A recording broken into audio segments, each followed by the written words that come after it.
So we have a very important panel here to discuss just the place of shorts and animation shorts, particularly in our industry. First of all, my name is Steve Woods.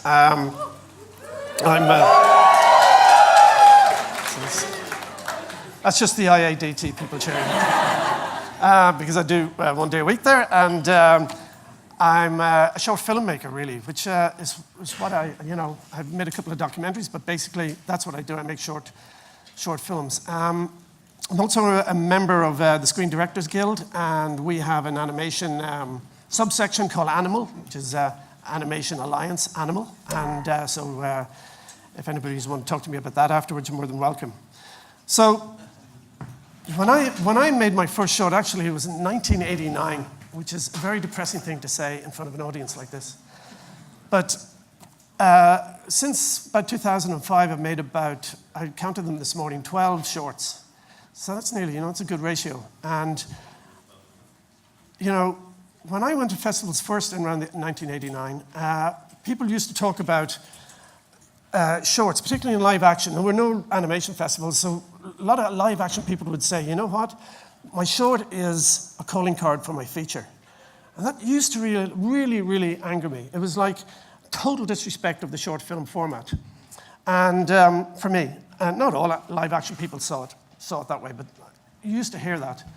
And for me, because short animations are, they've got a really strong individual style. It can be very hard to get an individual style as a live action director. But it's much easier because you have your own art style in animation to develop your own style. Also, short animations can be very complete. They're an art form in their own right. They have their own sort of structure.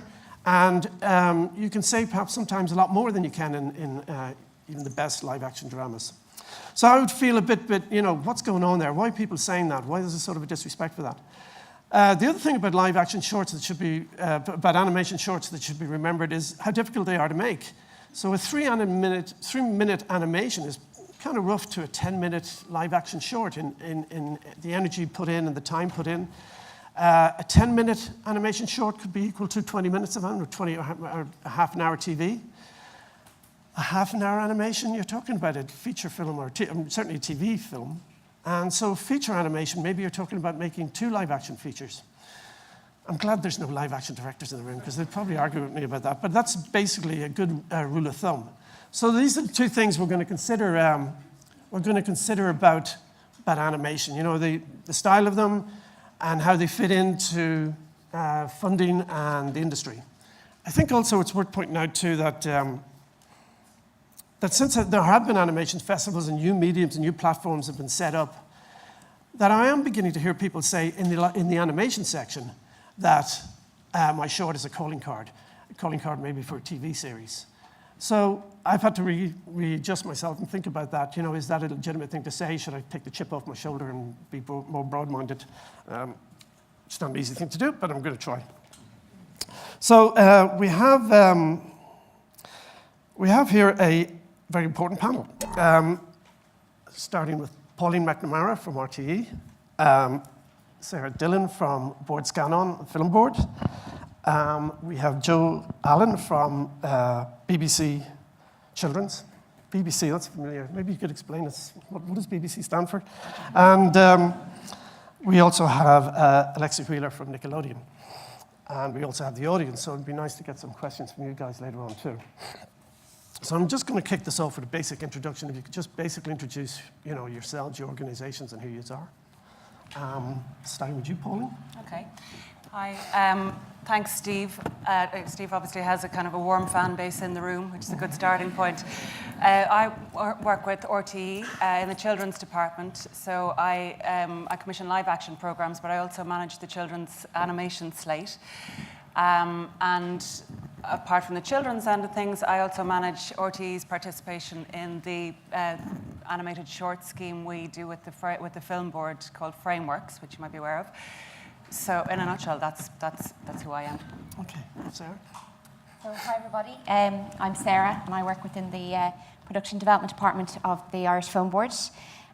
We have a significant stakeholder, I suppose, in the animation sector, and we see it as a very, very important part of the Irish industry as a whole.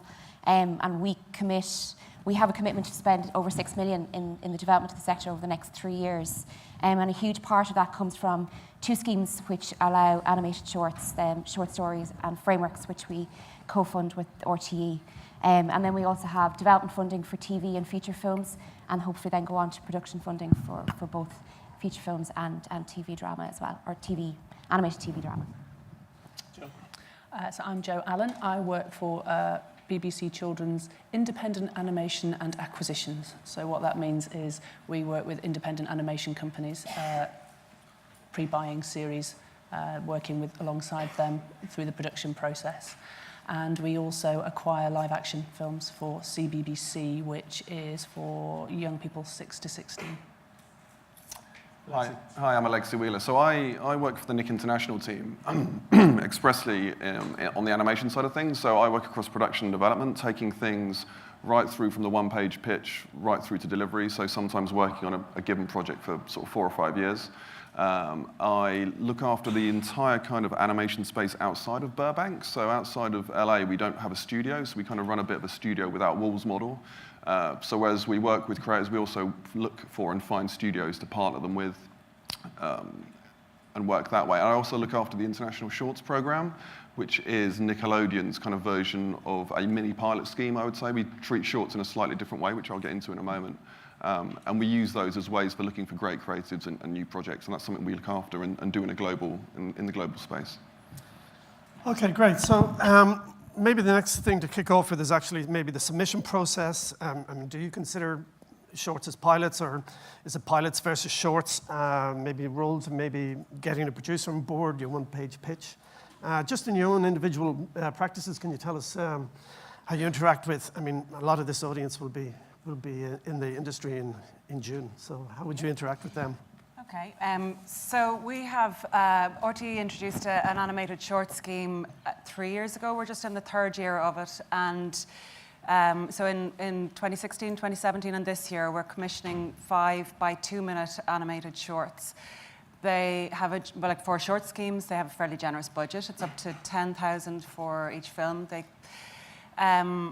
are not intended to be pilots for bigger projects or for series. One of the kind of conditions of it is that each 2-minute pitch or each 2-minute film that's commissioned is to be a kind of a short film in itself, rather than a kind of a teaser or a trailer for something. But what the intention of this scheme is to, in RTE, we kind of, in the children's department, all of our animation spend in commissioning is on under 7s content. So part of the reason we developed this scheme was because we realized that we had limited ability to engage with companies and people who are interested in working with content for older children. So the scheme is open to films that can be shown to any age group up to 15. The purpose of it is, I mean, we will transmit all of the projects that are commissioned, but the purpose of it is really to kind of support the sector, to support emerging talent, to support companies that we haven't been able to find a way to engage with because they're producing for different age groups than we are. So, I mean, just as out of the 10 that we've commissioned and contracted so far, 9 out of the 10 shorts that we've commissioned were with companies that we hadn't actually worked with before. We'd been working on development of projects or we hadn't met them before, but 9 out of the 10 shorts were from people that we hadn't actually worked with before. You know, just to say, one of the projects that we commissioned in 2017 was actually from a winner at the Student Awards last year, Alia Galibeva, who produced a film called Tricky Violin. So while the scheme isn't actually open to full-time students, you know, a lot of our short schemes, I also manage the frameworks from the RTE side with the film board. So while neither of the schemes are open to full-time students, a lot of the films are actually commissioned from people who are not long out of college or who are just, you know, people who are in the room today, you know, may end up being commissioned for projects for next year.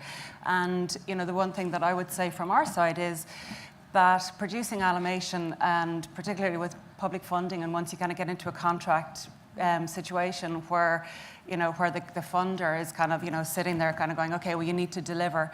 Find somebody, you know, if you have a great idea for a short, if you have a real passion for a project that you want to actually make, find somebody who will work with you, who'll collaborate with you, who'll support you, a producer who, you know, who has been in the business for some time, who, you know, understands the processes maybe better than you or I do, and use that. The animation sector here is really collaborative and supportive, so use that to, you know, to take your idea and help you to bring it to screen. So we are, at the moment, we're in the kind of the assessment stages of our 2018 programme.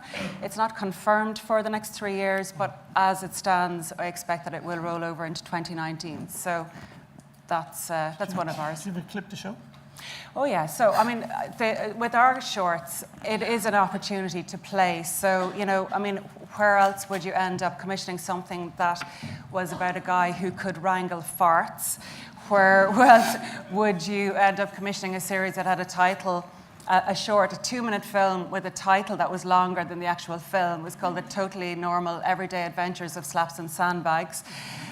You know, a kind of a really beautiful piece called Bog Boy.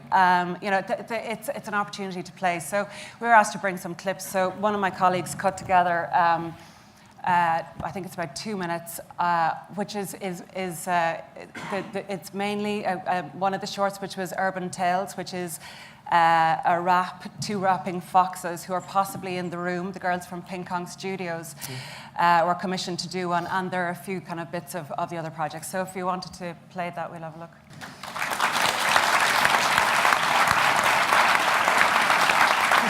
Just before we move on to the others, just one of the questions in my head.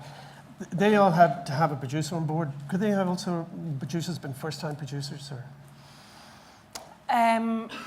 So there was one first-time producer, but we got her to work alongside her to bring on board an executive producer who had experience. I mean, it's actually in the interest of kind of, you know, of minding the talent, because, you know, it's, you know, things But you'd consider a first-time producer straight out of college if they had some executive with them or overseeing? They would need to have support of an executive or a studio, yeah. So good to know, yeah. Sarah, you want to talk about the film board? Sure. So we have 2 short film schemes that are open to animation, and I think we probably talk duly about frameworks. The first one is one called Short Stories, and that is open to both. It's a scheme that's open to both live action and animated short films that can be made. The duration is 3 to 5 minutes, and the budget for those is 20,000. And we do an annual call every year for our short film schemes, so they open up once a year. And people can apply. Again, you apply in teams, producer, writer, director, or it can be a writer, director, or writer and director. And again, you know, like RTE, they are a testing ground in some ways for emerging talent, but you do look for teams that have the capacity to deliver. Again, you're delivering with a budget, a time schedule, and you're also dealing with the public funding bodies. So there's a bit of paperwork that needs to be done as well. A good final year project film, enough?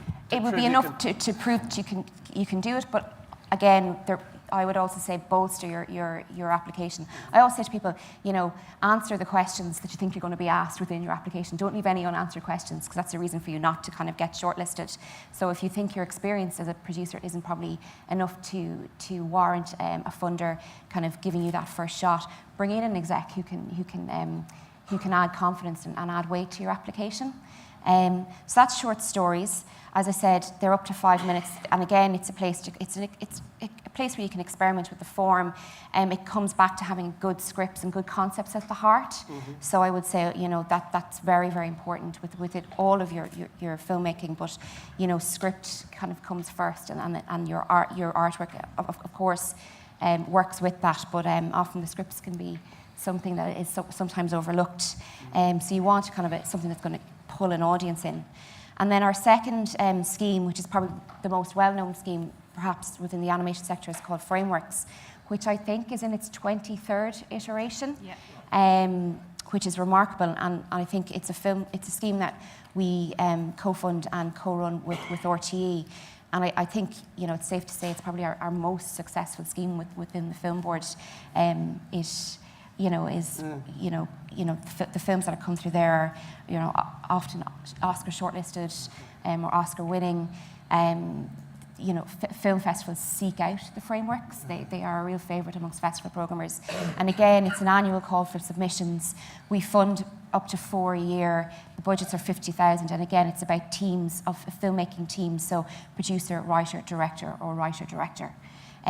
They are kind of a step up in many ways. So, often a lot of the teams that would have come through may have made short stories, or they may have worked with Pauline on something already. So, they have probably a little bit of a track record behind them and a showreel in place. And again, often you'll bolster. It may be, a script comes in that is really undeniable but needs a little bit of work, so you may partner them with a script editor. It's not always the case. You like things to be fully formed when they come in.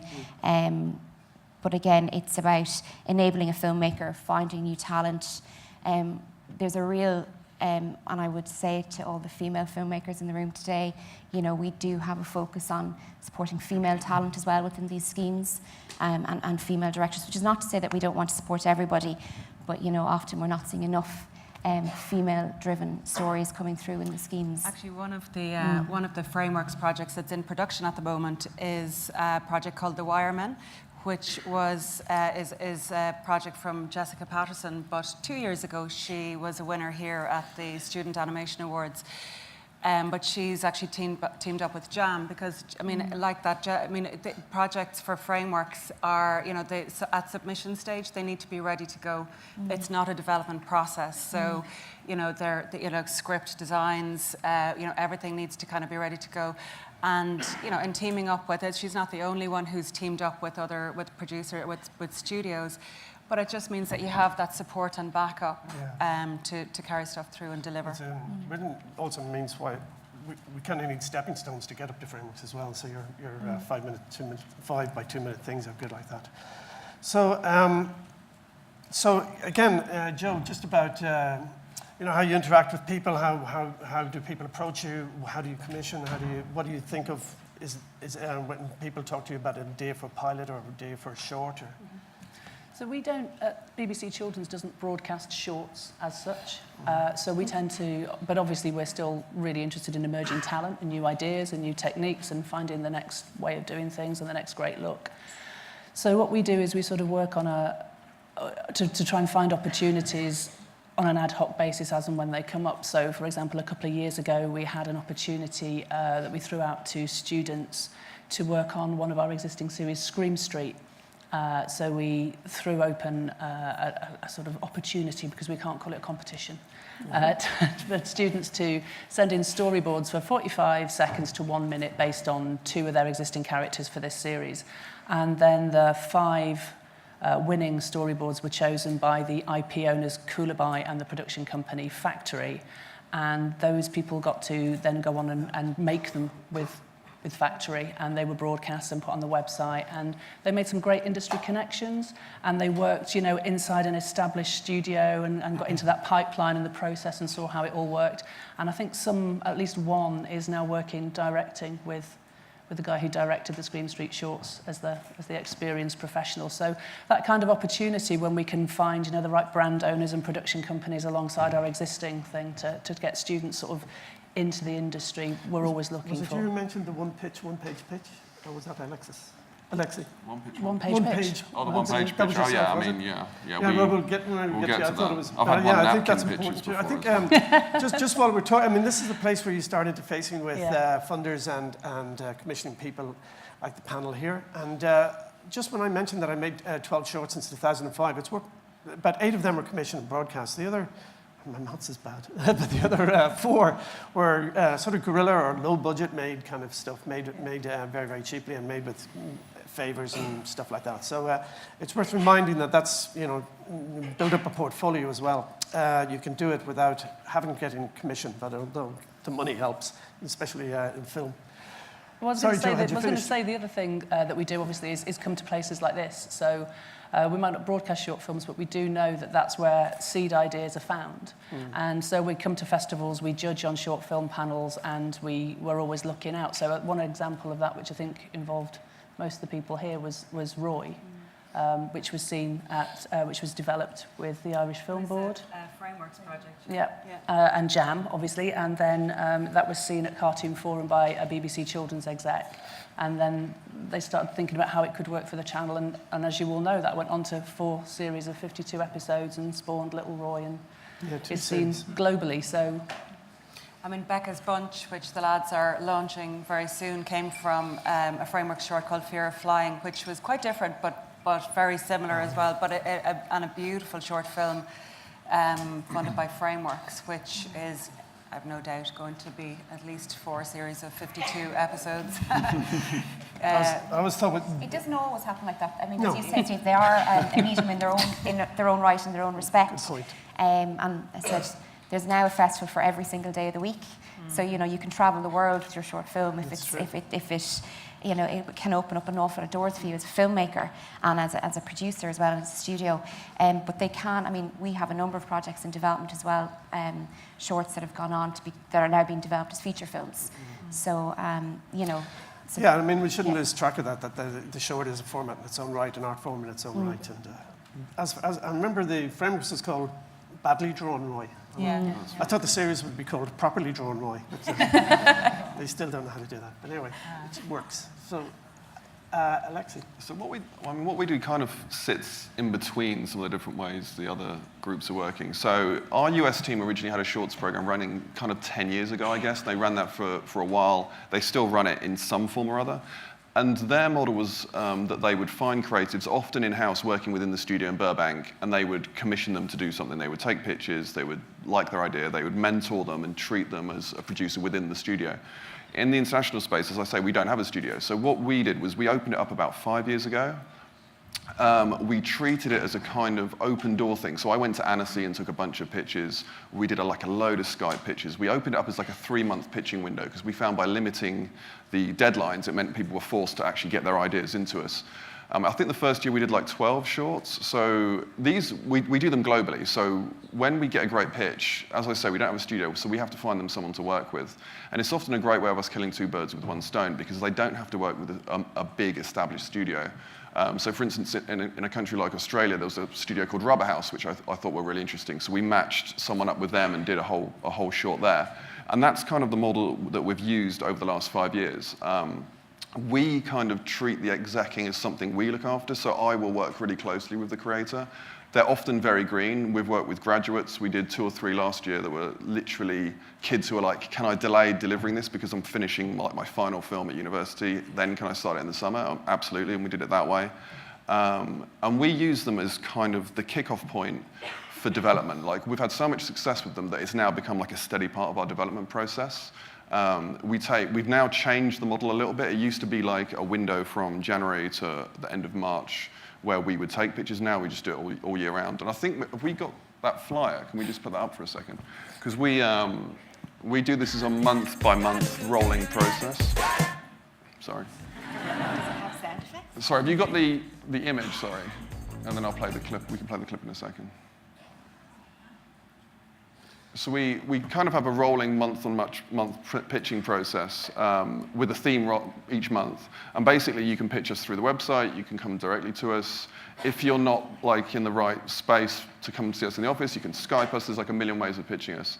And we're really open about that. And then things that we like, we fully fund. We get involved, and we put them kind of into our development pipeline.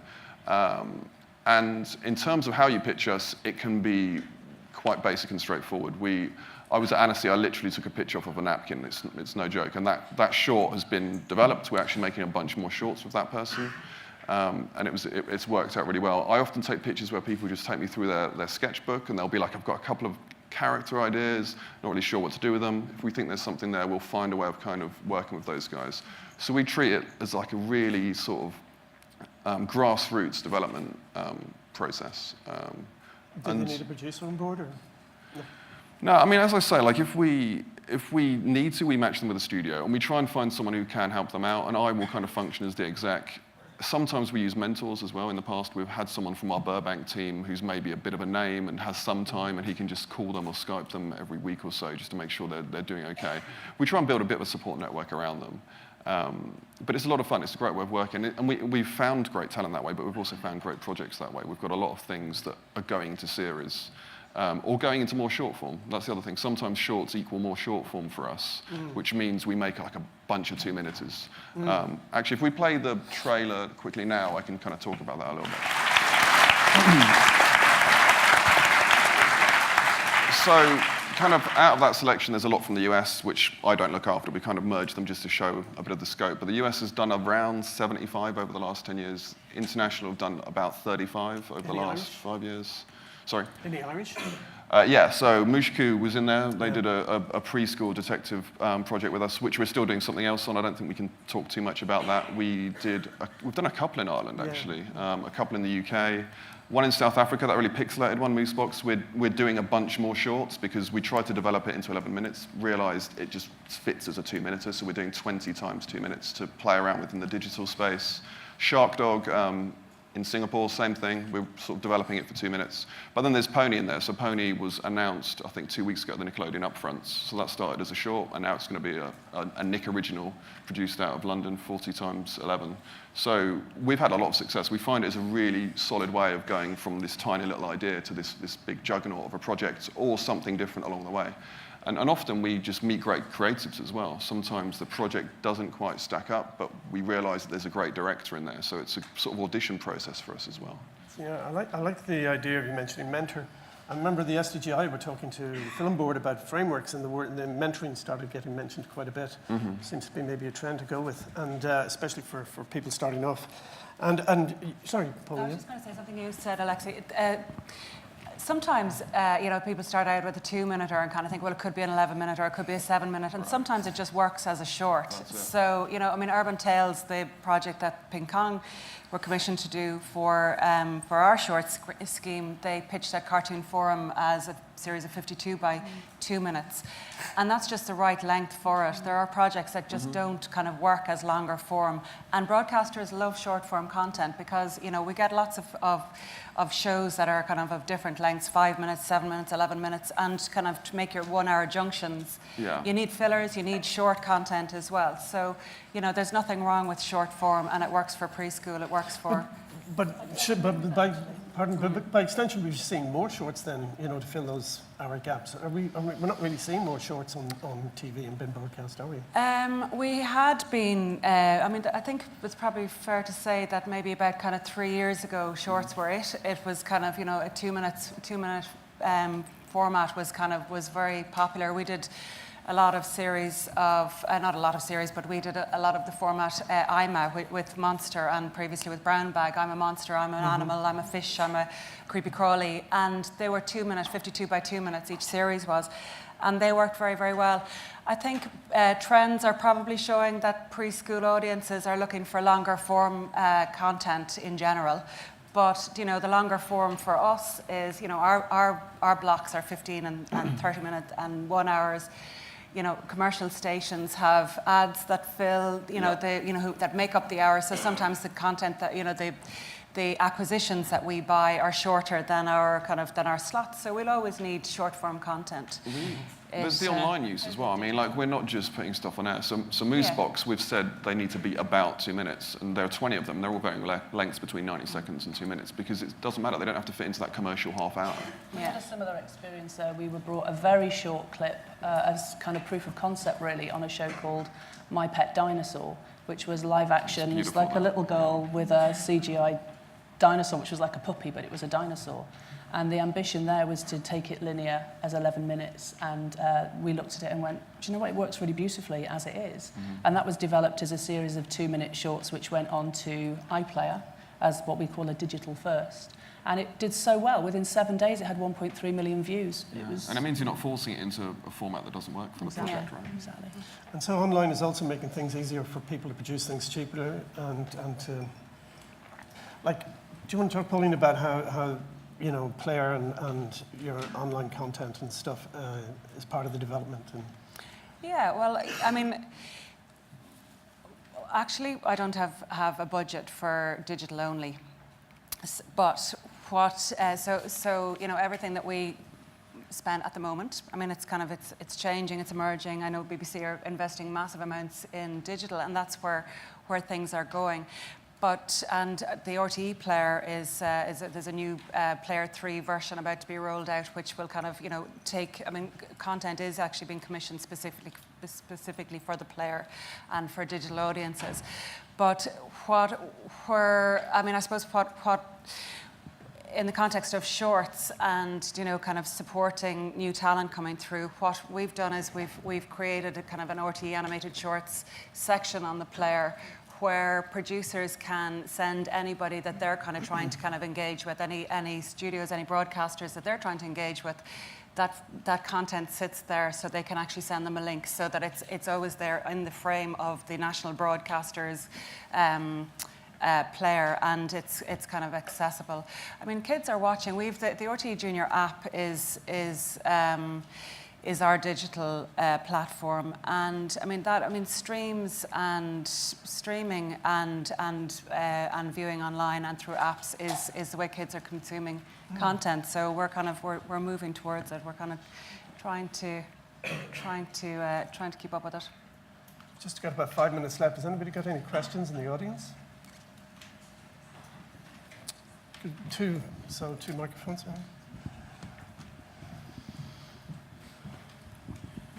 Hello.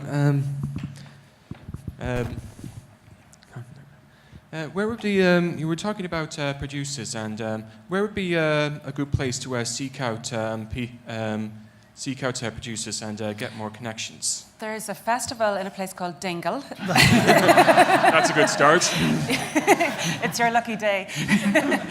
So, I would say, use the kind of networking opportunities that are in the room with you. There's lots of space kind of during the day for just chatting to producers. There are a lot of the companies here, and, that this is the place to do it. I mean, also you could ask your colleges to arrange kind of, visits to broadcasters, gets Animation Ireland to organise some sort of a kind of an opportunity for you to meet producers, or, even just set up kind of pitching sessions with producers. But I have to say, Animation Dingle is the opportunity. Okay, We have another question over there as well, way behind you.